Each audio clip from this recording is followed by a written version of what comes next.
you will forgo the opportunity to defend the 2025 budget proposal of the OVP and will defer to the wisdom of the Congress? Bakit tila daw po iniiwasan ninyo?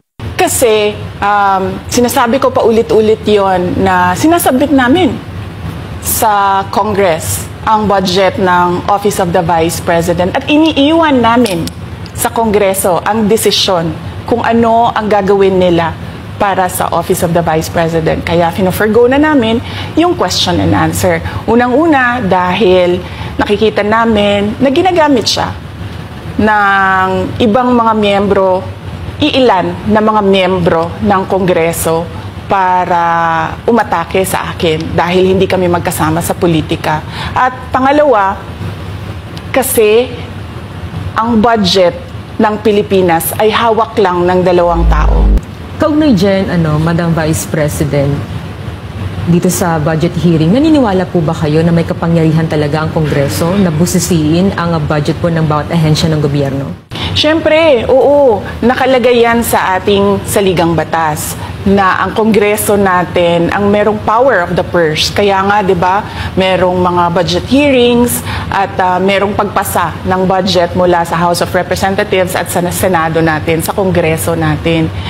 Kinikilala natin yan. Kaya nga, di ba, pumunta tayo doon sa Senate hearing, pumunta tayo doon sa House of Representatives na hearing dahil nagpresenta tayo ng budget. Ang ginawa ko lang ay sinabi ko, i-forgo namin yung question and answer na parte ng budget hearing. Budget ng Pilipinas ay hawak lang ng 2 tao.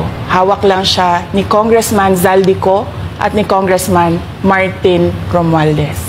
Yan ang katotohanan. Sa DepEd muna tayo. Sa Department of Education, noong taong 2023, merong 5 billion na inapprove para sa classroom construction. Nagulat ako kasi merong mga lumapit na miyembro ng House na humihingi. Hinihingi nila yung 5 billion, parte ng 5 billion na budget. Wala kasi akong experience sa ganyan. Hindi ko na kailangan ng corroborative witness dito. Dahil makikita niyo yon sa papel. Makikita ng taong bayan yon sa papel. NEP, 5 billion. Lumabas ang budget approved, 15 billion. So maiintindihan niyo, di ba? Bakit pa tayo magbo-budget hearing para sa Office of the Vice President? 2 tao lang naman ang nasusunod sa budget ng bayan natin. Taong 2024. Kung makikita nyo, ang approved na budget ng Office of the President para sa classroom construction ay 19 billion. Noong lumabas na ang House version ng Appropriations Bill, ay naging 24 billion ito. Doon sa 24 billion na yon, kung hahanapin mo sa papel, kinuha nila ang 5 billion ng repairs ng classrooms at nilagay nila doon sa 19 billion para maging 24 billion siya. So ang naiwan sa repairs, sa kawawang mga classroom, ay 1 billion. Kaya makikita nyo, sa papel, nandyan yan. Naging 24 billion. At hindi lang yan, dahil noong 2023 ay hindi ako pumayag na hindi masunod yung DepEd na rules sa paano mag-classroom construction based on need.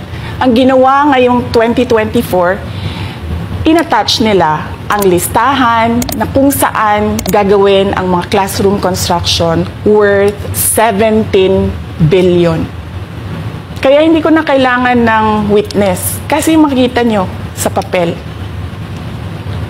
Tapos dumating ang BICAM, walang nangyari dahil ang nasusunod doon ay si Congressman Zaldico at si Congressman Martin Romualdez. Kaya nandun pa rin naka-attach yung 17 billion na ginawang listahan ni Co at ni Romualdez. In fact, balik lang ako konti sa'yo, ha?